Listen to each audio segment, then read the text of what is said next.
Hello friends, welcome to our lecture series on CSR, and today we are going to discuss about Responsible Enterprise Restructuring and CSR, and this is going to be part 2 of our lectures on Responsible Enterprise Restructuring. And the agenda of today's lecture is that why restructure, what are the reasons for restructuring, why these business enterprises they are going for restructuring, what is the hierarchy of restructuring, and amid all this what is the ideal way to act responsibly, what should be the ideal way to deal with such kind of situation or problem. So let us begin with the why restructure, why these corporate entities they are going for this restructuring exercise. And as I told you that restructuring is something which is not done on voluntary basis, it is basically induced, and it is induced from where? Because of the dramatic changes which are taking place in the global external environment of enterprise and sectors of economy, and it is owing to increased competition and globalization. So the management is supposed to remain constantly alert to the need to adapt and restructure. So there are certain triggering events. I would say it would be the triggering would be a right word for this, that there are certain factors, certain incidents which actually trigger a business enterprise or company to resort to this restructuring exercise. And the reasons for restructuring, I am going to tell you about the most possible one, the most frequent one. First reason is survival of your business enterprise. So suppose my business organization is have reached to a level where the past profit have turned into losses. So whatever profit I have been earning profit for last 7-8 years, 10 years, and now they have turned into losses. And foreign competitions, they have taken a major share of the market. My market share is on continuous decline. Or suppose the cash flow and the lines of credit may have become inadequate to finance my requirement, even though the company is profitable. Because there can be a situation where we are still remaining profitable, my company is making profit, but the lines of credit is inadequate to finance our requirement, even though my company is profitable. So the question comes that these are some of the notable reasons, the possible reasons, but there can be some other reasons also because of which my company is not in a situation to survive, my business enterprise is not in a position to survive. So there are many reasons why a company may face bankruptcy or a hostile takeover. There might be a possibility that my competitor is going to acquire my business, and if I do, and that is a very you can say frequent or obvious kind of possibility if I don't take the corrective measures just to survive in this competitive world. So particularly this entire scenario is true for small and medium enterprises, because they are often more vulnerable to external changes, because and at times they are not able to sense that from where they have lost their market share. So at one point of time they are consistently and constantly booking profit, but eventually what is happening, that there is a question of their survival, because they could not foresee, they could not anticipate that I am going to lose the market share, or I am going to lose my profits, or I am going to lose my customers, or I am going to lose my relevance as a company, my product becomes irrelevant. So that can be a reason for the way, that can be a possible reason for moving towards restructuring. This is first reason, survival, the issue of survival. Second one is shrinking market demand, or at times we are having overcapacity. We are basically working with overcapacity, or there is a you can say underutilization of the capacity of my plant. So in certain sectors it can create a crisis for many suppliers. If we talk about certain examples, there we find that major semiconductor producers, they have been forced to forge alliances to stay in business. Others, they are outsourcing, merging, seeking joint ventures and sharing research and development cost and risk. You will find this to be a very regular phenomenon when we talk about the technical fields or the research and the fields where the research and development is required. So it's better to share the cost and risk of research and development, or for that companies are going for outsourcing, merging, or seeking joint ventures. That can be a possible way out, because their market share is shrinking, or they are having overcapacity. So how to go for capacity utilization? Suppose I am having a company and I have established a customer care center. but I'm not having that huge size of customer base wherein we can cater to the requirement of those customers. So my company is having overcapacity. My customer base is utilizing only 25 or 30% of the capacity. So I can go for sharing that cost and risk rather than simply shutting it down. I can think of sharing that cost. That we'll discuss in the way out, but this is a possible reason for resorting to this restructuring. Competitiveness, another reason. Drastic change may be required to be viable in changing competitive landscape or environment. We all understand that owing to cutthroat competition or increasing intense competition, the shrinking margins in some sectors are witnessed. And if we take example of electronics sectors, we find that they are forced. It has forced manufacturers to restructure in order to stay competitive and just to survive. So competition has forced them to basically resort to such kind of restructuring. And these changes are increasingly required to reduce cost, increasing productivity, accessing new up-to-date technology, improving quality and service, and decreasing your delivery delays. So most of the service provider nowadays, they are having their delivery partners. They don't deliver because they feel that since competition is very high, we can't go ahead with our own delivery partners. So it's better to go for outsourcing. I'll tell you about the different levels of restructuring, and outsourcing is one of them. Achieving greater flexibility to meet our customer requirement, that is the need of the hour, and for that we have to resort to some kind of restructuring. So there are different levels of restructuring. Restructuring is not only because of this that you are facing decline in sales. There can be a situation of overcapacity, there can be a situation of intense competition, and you have to basically provide best of the best services, and that requires, of course, additional cost. Another reason for this kind of restructuring is pressure from financial markets and shareholders. At times we are having pressure from financial markets only also. You might be thinking that what kind of pressure these financial institutions, analysts and market can basically exercise on us. They basically influence our management. Basically they are influencing the top management, and for what they are influencing them? Just to adopt a very short term perspective in their decisions. Although it may not be good for long term, it may become detrimental to the longer term development and competitiveness of the enterprise. But since they somehow they are in direct touch with the top management, at times they may also influence the top management. They can give this kind of argument that these institutions have been responsible for much of today's unemployment. Some people go ahead and they give this kind of argument that due to this pressure from financial markets, analysts and institutions, there is a loss of employment. So that can be a reason that those financial institutions, they are saying, or analysts, they are saying that you are basically having overstaffing and that need to be downsized. So that can be another reason for this kind of downsizing. Poor management.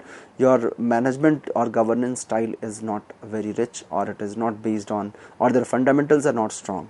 So in a surprisingly large number of cases, you will find that the origin of the need to restructure has been in the short term focus. If we look at the number of researches which are being conducted to examine the relevance of restructuring, the rationale of restructuring, it has been observed that majority of the restructure were done with the short term focus, poor strategic decisions, and failure to anticipate on the part of management itself. That management could not management failed to anticipate the real side of the story, and cause of that they did this restructuring in a hurried manner. So that can be a possible a reason. So these are basically the reasons for restructuring. So why restructuring, that I tried to answer, that it can be due to at times poor management. This can be owing to intense competition, pressure from financial institutions, decline in sales, or overcapacity. Now coming to the hierarchy of restructuring is not done in one go, that straight away you went for downsizing. There are different phases to it. It starts from strategy. Your company came up with a strategy, then there can be change in ownership, there can be a revitalization exercise, there can be an exercise where you are going to reorganize, to which we call it that now we are going to be organized, although it is a kind of reorganization exercise, but at times companies feel that it is a kind of organizing exercise. The next one is outsourcing, that since I am not having adequate or better quality or best quality services with me, so I can go for outsourcing, I can go for reducing non-personnel cost, how to reduce my non-employee cost, and eventually going for downsizing. So this is basically the hierarchy of restructuring. I'll tell you briefly about each one of them, that the way it starts, the rationale of it, and how it is done. So restructuring is done in this manner, starting from strategy and ending with downsizing. So downsizing is the ultimate form of restructuring, whereas in some of the cases you find that this downsizing is done by most of the companies. Initially they anticipated loss of sales, and they took a decision. So by simply anticipating their loss of sales, they have jumped to the conclusion that now we are going to downsize. But downsizing is the ultimate step which you are supposed to take if you are acting responsibly. So coming to the strategy, if a change in strategy is needed, it is better to identify and carry out those changes or redirection before reorganizing. So strategies before reorganizing, what I told you, that it is known in the name of organizing, but it is in reality it is reorganizing. So it is always good to re-see your or recast your strategy, or if there are some changes required, that can be done. Additionally, if you feel that the sustainable impact on shareholder value declines as one moves from strategic restructuring to lower levels in the hierarchy, lower levels means ultimately moving towards downsizing, the impact on employees and other stakeholders tend to increase. So when you move from top to down, what happens at every increasing level, or at every next step from top to down, there is an increased negative impact on employees and other stakeholders. This is what the researchers have indicated. So each succeeding category is generally less effective and is characterized by more and more risk and undesirable effect. So when we start from strategy, it is good that redrafting your strategy is always a good exercise. It's a better exercise, because every succeeding category is going to be less effective. This is what researchers have proven, and they have proved, and it is characterized by more and more risk and undesirable effects. Nevertheless, the companies facing imminent bankruptcy may not have time to carry out studies to examine their strategy. There might be a possibility. We don't deny to the fact that a company is going into bankruptcy, and at that point of time we can't suggest that kind of company to conduct a study to examine their strategy. Of course, that is another extreme. So for extreme cases, we are not in favor of recrafting or redrafting their strategy. But of course, initially, if a company is able to anticipate that in next 2 to 3 months or 6 months or 1 year we are going to lose our market share, or we are going to face decline in our sales, it's better to redirect or recraft your strategy. So if the ship is sinking, they can only focus on survival. We all agree with that. And the companies which are not facing such urgent actions, or the companies which are not into this kind of extremes, they are not going to face the extreme of bankruptcy, they should go for upstream approaches, and they should practice continuous right sizing. So right sizing is the right way, right path, rather than attempting major downsizing programs. So it is always good to foresee and go for right sizing your business enterprise. That is basically the right way, or the ideal way in the hierarchy. So first one is strategy, which we discussed about. The second in line is ownership restructuring. nowadays many companies they are basically resorting to this kind of step when they are facing this problem of this induced problem, and because of that they have to resort to restructuring, corporate restructuring. So they have enhanced their shareholders value via restructuring their capital, ownership or asset. So it can be of any, at any level or of any magnitude, but the common techniques are basically spin-offs, equity carve-outs and leveraged buyouts. So these are the most popular corporate re-engineering or corporate restructuring when we talk about the companies facing such kind of problems. So this is basically regarded as desegregation approaches. This we take it as a desegregation approach, or breaking up of the part of corporations, and they are basically using it to permit companies to deal effectively with the increased complexity and challenges of deregulation, globalization and changing technology. So it is helping company. When we go for ownership restructuring, we are helping the company from sinking. So in place of declaring it bankrupt, it's better to go for restructuring. And these changes are, of course, on the positive side, they are not only motivating for business enterprise, the owner, but also to managers and employees, and they can foster faster growth and more new jobs. So we can find this kind of scenario in number of cases. One of the most important one is that of General Motors. So General Motors, it decided some years ago to spin off $18 billion Delphi Automotive System Corporation as an independent automotive parts company. This was an exercise, and losses of $1 billion they were soon turned into annual profit of $370 million of profit. So initially they booked a loss of $1 billion, and very soon the annual profit became $370 million, which means they could come out of that scenario of sinking mode. So the non-General Motors sales increased considerably, and the stock options were granted to their employees, that see, we are giving you the employee stock options plan, and it was their shares were traded publicly. So another exercise is that you can offer this kind of restructuring, you can resort to this kind of restructuring, and not only you are saving your company, but also the life of those employees, life and career of those employees who are basically giving their blood and sweat to your organization, and in this way you are acting responsibly. There are two other opportunities to restructure the ownership, are basically the management or employee buyouts. You can resort to management or employee buyouts, or you can increase employee ownership also, sharing your capital with them. Next in hierarchy is revitalization. As the term itself is indicating, you are in some way or the other you are going to rejuvenate your organization. So in this kind of restructuring program, our objective is to reduce the workforce.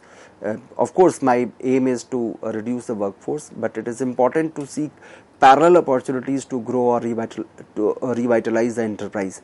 So we are going to downsize, of course, because that is the need of the hour, but parallelly, in a parallel manner, we are creating opportunities to grow or to revitalize the enterprise, and in this process you may create new jobs to which redundant personnel might be transferred. So creation of job is another exercise where we are not only revitalizing the business enterprise, but also the employees. They are being transferred to those units which are more profitable.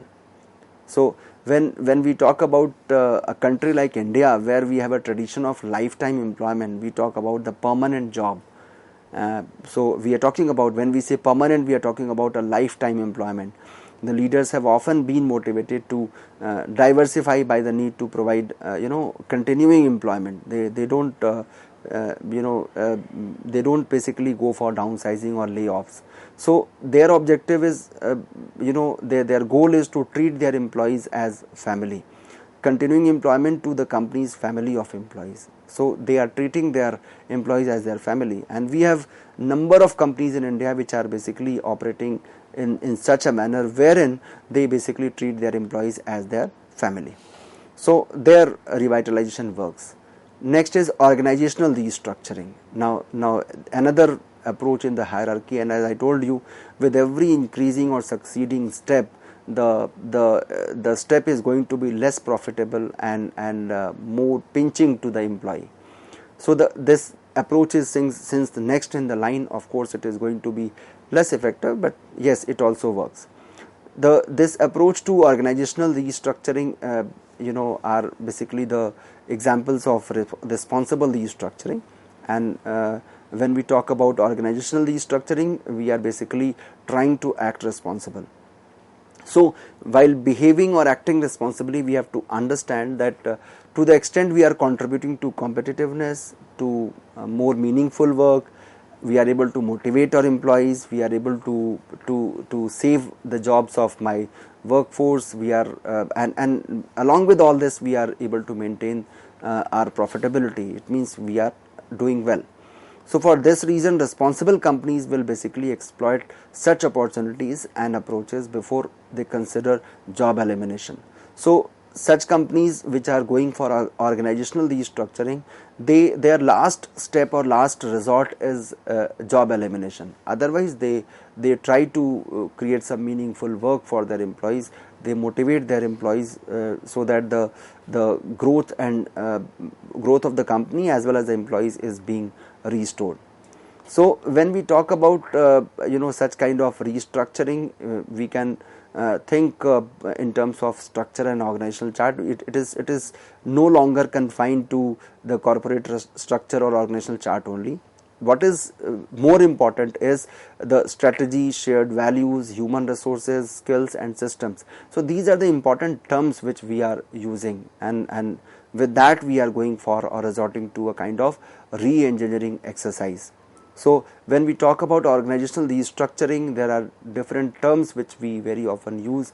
Benchmarking is one of them. That it has been noted that many leading companies, they benchmark their best practices in other companies before undertaking organizational change.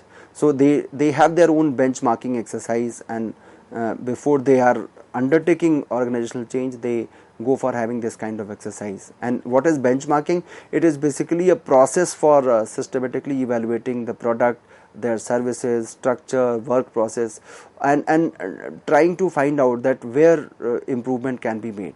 What are the points where we can do something positive?